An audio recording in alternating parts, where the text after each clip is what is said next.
ഇതാണ് കിതാബുകളുടെ സ്ഥിതിയെങ്കിൽ പിന്നെ നിങ്ങൾ എങ്ങനെയാണ് എ ഐയിൽ കാണുന്ന ഇബാറത്തെടുത്ത് ഉദ്ധരിക്കുക? ഹറാം, ഒരിക്കലും ചെയ്യരുത്. എനെ സെർച്ചിങ് ആയിട്ട് ഉപയോഗിക്കുക, വെരിഫിക്കേഷൻ നമ്മൾ നടത്തണം. ഹദീസിൽ എന്തായാലും എ ഐക്ക് റോളില്ല. പിന്നെയും കുറച്ച് റോളുള്ളത് ഫിഖ്ഹിൽ എഴുതി വെച്ച മസലകൾ എടുത്തുതരാനുള്ള റോളാണ് ഉള്ളത്. ഒരു നക്കാൽ ഹദീസിൽ ഹുക്കുമ് കൊടുക്കലാണ്. ഹദീസിൻ്റെ ഷറഹുകൾ എടുത്തുതരാനും ഇത് ബെസ്റ്റാണ്. പക്ഷെ 3, 4, 5 പ്രാവശ്യം പ്രോംപ്റ്റ് ചെയ്യണം. നാം പാതി എ പാതി. പിന്നെ എഴുതി വെച്ച ആൾക്കാർ നക്കലെടുത്ത് തരാം, അതിനെ കോപ്പിയാക്കി തരാം, അതിൽ നിന്ന് അതിനെ ബ്രീഫാക്കി തരാം, അതിനെ ഡ്രാഫ്റ്റ് ചെയ്ത് തരാം. ഇങ്ങനത്തെ എല്ലാ പണിയും എ ബെസ്റ്റായിട്ട് ചെയ്തു തരും. അലീഖിതമായിട്ടുള്ള കാര്യങ്ങൾ എഴുതി പിടിപ്പിക്കാൻ പറ്റും. ഈ ഗ്രേ ഏരിയ ഹദീസിൽ പറയുകയാണെങ്കിൽ ഈ ഗ്രേ ഏരിയ അവിടെ തന്നെ കിടക്കും. എ ഉപയോഗിച്ചേ പറ്റൂ പല കാര്യങ്ങൾക്കും. പക്ഷേ എ എപ്പോഴും നാം പാതി എ പാതി എന്നുള്ള മോഡലിൽ പോകണം. ഒരു ഹ്യൂമൻ ഇൻ്റലിജൻസിൻ്റെ ഒരു വെരിഫിക്കേഷൻ ആൻഡ് ബാക്കപ്പ് അതിൽ എപ്പോഴും ഉണ്ടാവണം. കാരണം അതിന് ഈ ഫുർഖാൻ എന്നുള്ള സാധനമില്ല, വേർതിരിവില്ലല്ലോ, ഒരു വിവേചനാധികാരം അതിന് പലപ്പോഴും ഉണ്ടാവില്ല. യാന്ത്രികമായിട്ടാണല്ലോ പോകുന്നത്. അതായത് നേരെ പറഞ്ഞാൽ ഹദീസിൽ എന്തായാലും എ ഐക്ക് റോളില്ല. പിന്നെയും കുറച്ച് റോളുള്ളത് ഫിഖ്ഹിൽ എഴുതി വെച്ച മസലകൾ എടുത്തുതരാനുള്ള റോളാണ് ഉള്ളത്.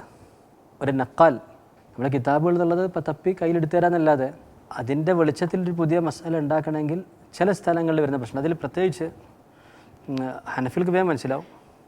ഇല്ലത്ത് ഖഫിയ എന്ന് പറയുന്ന സാധനം അതിന് മനസ്സിലാവില്ല. ഇസ്തിസ്നാകൾ ഇപ്പോൾ ഹദീസിൻ്റെ ഭാഷയിൽ പറഞ്ഞാൽ ഇല്ലത്ത്, ഹദീസിൻ്റെ ഇല്ലത്ത് സനദ് സഹിയാണ് ബാഹ്യമായിട്ട് കാണുമ്പോൾ. പക്ഷേ അതിലൊരു പ്രശ്നമുണ്ടെന്ന് ഹദീസ് പണ്ഡിതന്മാർ പറയുന്നു. കാരണം അവരെത്രയോ സംഗതികൾ വിലയിരുത്തിയിട്ടാണ് അത് പറയുന്നത്. അതെന്താ ചിലപ്പോൾ അവർക്ക് പറയാൻ പോലും കഴിഞ്ഞോളുന്നില്ല. അപ്പം മെഡിക്കലിലൊക്കെ ഉള്ളതുപോലെ തന്നെയാണ്, മെഡിസിനിൽ ഉള്ളതുപോലെ തന്നെ ഈ ഡയഗ്നോസിസിൽ 50 ആൾ ഒരേ ലക്ഷണമായിട്ട് വന്നു, 49 ആൾക്ക് ഒരേ മരുന്ന് എഴുതിയിട്ട് 50-ാമത്തിൽ ഡോക്ടർ പറയണത് ഇത് സംതിങ് ഡിഫറൻ്റ് ആണ്. അദ്ദേഹത്തിൻ്റെ മുഖം കണ്ടപ്പോൾ ഇദ്ദേഹത്തിന് തോന്നാണ്.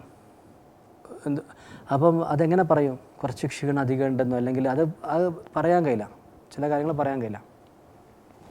അപ്പം ഇങ്ങനെ വരുന്ന കാര്യം. രണ്ടാമത് ഈ ഗ്രേ ഏരിയകൾ വരും. ഗ്രേ ഏരിയ എന്ന് പറഞ്ഞാൽ ഹദീസിൽ ഇപ്പോൾ ഉദാഹരണത്തിന് നമ്മൾ റാവിമാരുടെ മർത്തബ എടുത്ത് നോക്കുകയാണെങ്കിൽ ആദ്യം സഹാബികൾ, പിന്നെ ഡബിൾ തസ്ദീഖുള്ളവർ, പിന്നെ സിഖത്ത് എന്നൊക്കെ പറഞ്ഞ് പിന്നെ അടുത്ത സദൂഖത്തി. ഓക്കെ, അവിടം വരെ വൈറ്റായിട്ട് പോയി അവർ മാത്രം ഉണ്ടെങ്കിൽ അനന്ത സഹിയായിട്ടൊക്കെ പോകും. നേരെ 11, 12 മുത്തഹംബിൽ കദാബൊക്കെ വന്നാൽ ഇതിൻ്റെ ഇടയിൽ വലിയൊരു ഏരിയ ഇല്ലേ, ഗ്രേ ഏരിയ. ഇവരെ ഹദീസ് പണ്ഡിതന്മാർ ഒരുപോലെ അല്ലല്ലോ ട്രീറ്റ് ചെയ്യുന്നത്.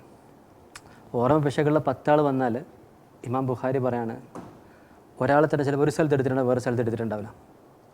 കാരണം ഓർമ്മ പിശകുള്ള 10 ആൾ ഒരുപോലെയല്ല കാണാം. അതിൽ ഒരാളെ തന്നെ എല്ലാ സ്ഥലത്തും ഒരുപോലെയല്ല കാണാം. വുളു മുറിയുന്ന ഹദീസ് അദ്ദേഹം പറയുന്നത്. അപ്പോൾ വുളു മുറിയുന്ന ഹദീസാണെങ്കിൽ അതെല്ലാവർക്കും അറിയണം. അപ്പോൾ അത് ഇങ്ങനെ ഇത്ര ചെറിയ ലോഫ് പോലിട്ട് ചിലപ്പോൾ എടുക്കില്ല. നേരെ മറിച്ച് ഗ്രഹണ നിസ്കാരത്തിൽ പറയേണ്ട ഒരു തസ്ബീഹ് ആയിരിക്കും. ആ തസ്ബീഹ് പറഞ്ഞാലില്ലെങ്കിൽ പ്രത്യേകിച്ച് വ്യത്യാസമില്ല. അത് ഈ ഇദ്ദേഹത്തിന് മാത്രം ഓർമ്മ ഉള്ളതെന്ന് കരുതിയിട്ട് പ്രത്യേകിച്ച് പ്രശ്നമില്ല. അപ്പോൾ അവിടെ അദ്ദേഹത്തെ സ്വീകരിക്കും. ഇതിപ്പോൾ എ ഐക്ക് നമുക്ക് ഫീഡ് കൊടുക്കാൻ പറ്റുമോ? ഇങ്ങനെയുള്ള അലീഖിതമായിട്ടുള്ള കാര്യങ്ങൾ എഴുതി പിടിപ്പിക്കാൻ പറ്റുമോ? ഈ ഗ്രേ ഏരിയ ഹദീസിൽ പറയുകയാണെങ്കിൽ ഈ ഗ്രേ ഏരിയ അവിടെ തന്നെ കിടക്കുകയാണ്. പിന്നെ എഴുതി വെച്ച ആൾക്കാർ നക്കലെടുത്ത് തരാം, അതിനെ കോപ്പിയാക്കി തരാം, അതിൽ നിന്ന് അതിനെ ബ്രീഫാക്കി തരാം, അതിനെ ഡ്രാഫ്റ്റ് ചെയ്ത് തരാം. ഇങ്ങനത്തെ എല്ലാ പണിയും എ ബെസ്റ്റായിട്ട് ചെയ്തു തരാം. ഫിഖ്ഹിൽ ഒരു പരിധിയും കൂടെ കുറച്ചും കൂടെ എ വേർപ്പെടും. ഹദീസിൽ ഒരു വഴിയില്ല. ഗ്രേ ഏരിയയിൽ ഒരു എയും ചിലവാവില്ല.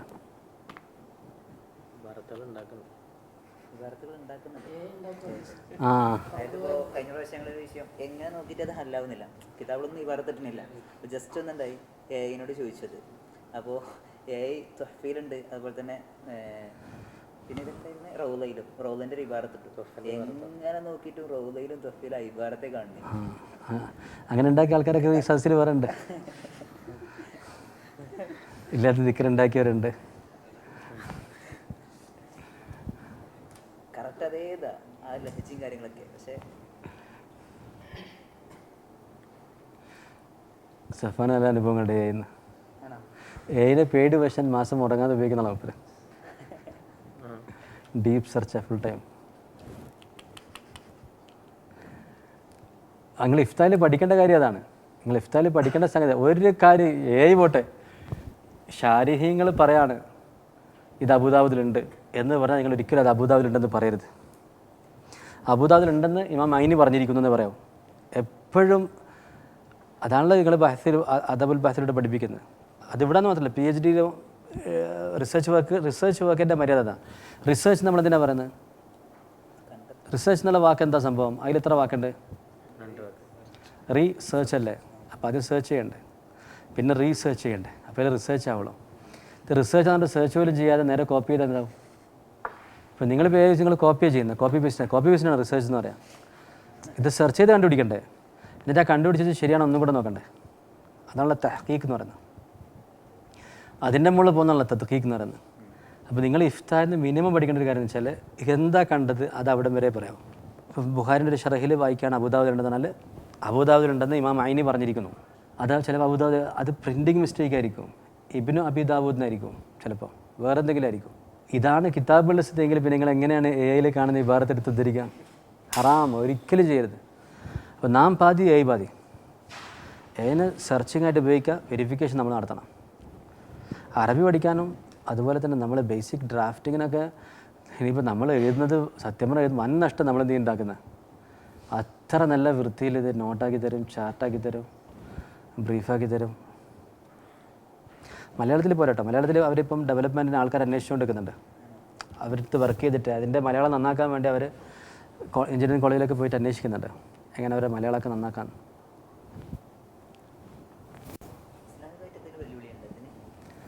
ഇതൊരു വെല്ലുവിളിയില്ല, എന്തായാലും നമ്മുടെ മുജാഹിദുകൾക്കാണ് ഇതിന് വിവരമുണ്ട്. അതുകൊണ്ട് ഇതൊരു അനുഗ്രഹമായിട്ട്. അപ്പോൾ ഇവിടുത്തെ സാധാ മൗലവിമാരൊക്കെ ഹുഫയിൽ മറ്റേ സോക്സിൽ തടവാന്ന് പറയുന്നത്. അപ്പോൾ സോക്സിൽ തടവാന്ന് വെച്ചാൽ സോക്സിൽ തടവരുത്, കട്ടി വേണം, നല്ല കട്ടി വേണം, നടക്കാൻ പറ്റണം, വെള്ളം ഒഴിച്ചാൽ ഉള്ളിൽ എത്തരുത് എന്നൊക്കെ ഹദീസ് പണ്ഡിതന്മാർ പറഞ്ഞിട്ടുണ്ട്. അതായത് ഉദ്ധരണി ഉണ്ടെങ്കിൽ അത് കറക്റ്റ് ഉദ്ധരിച്ചു തരും. അതിൻ്റെ മുകളിൽ അതിൻ്റെ വിവേചനാധികാരമുള്ള പ്രശ്നമേ ഉള്ളൂ. 2-3 ദിവസം നോക്കിയപ്പോൾ അൽഹംദുലില്ലാ നമ്മൾ ഇപ്പോൾ നിലവിലുള്ള വഴികേടിനേക്കാളും മെച്ചം. ഹദീസിൽ ഹുക്കുമ് കൊടുക്കലാണ്. ഹദീസിൻ്റെ ഷറഹുകൾ എടുത്തുതരാനാണ് ഇത് ബെസ്റ്റാണ്. പക്ഷേ 3, 4, 5 പ്രാവശ്യം പ്രോംപ്റ്റ് ചെയ്യണം. അപ്പോൾ 3, 4, 5 പ്രാവശ്യം പ്രോംപ്റ്റ് ചെയ്യണമെങ്കിൽ നിങ്ങൾക്ക് അതിനെപ്പറ്റി ഒരു ബേസിക് വിവരം വേണം. അത് ഹദീസിൻ്റെ ഷറഹുകൾ കുറച്ചെങ്കിലും പഠിച്ചിട്ട് ഷറഹുകൾ എങ്ങനെയാണ് വരിക എന്നുള്ളത് ഒരു അറിവോ അല്ലെങ്കിൽ ഇതിൻ്റെ ഒരു വിവരം നിങ്ങൾക്ക് ഉണ്ടെങ്കിൽ അതിൻ്റെ ഒരു കറക്റ്റ് നോട്ടും ഒക്കെ കിട്ടാൻ ഇത് വളരെ ഹെൽപ്ഫുള്ളാണ്. ഒരു 4-5 പ്രാവശ്യം പ്രോംപ്റ്റ് ചെയ്ത് കഴിഞ്ഞാൽ കറക്റ്റ് സാധനം ബ്രീഫ് ചെയ്ത് കൊണ്ട് തരും. പുതിയ പുതിയ മസലകളൊക്കെ നമുക്ക് നോക്കാനൊക്കെ അറിയാം. ഉറുദു ഗ്രന്ഥങ്ങളല്ലേ, അറബിയിൽ നമ്മളത് ഉണ്ടെങ്കിൽ തന്നെ അതും അറബിയാണ്. പക്ഷെ അതും വല്ലാതെ അങ്ങോട്ട് കൂടുതലില്ല, നമ്മളധികം നേരെ ചാടും. അല്ല ഈ പുതിയ മസലകൾ എങ്ങനെ നോക്കുന്നുള്ളില്ലേ.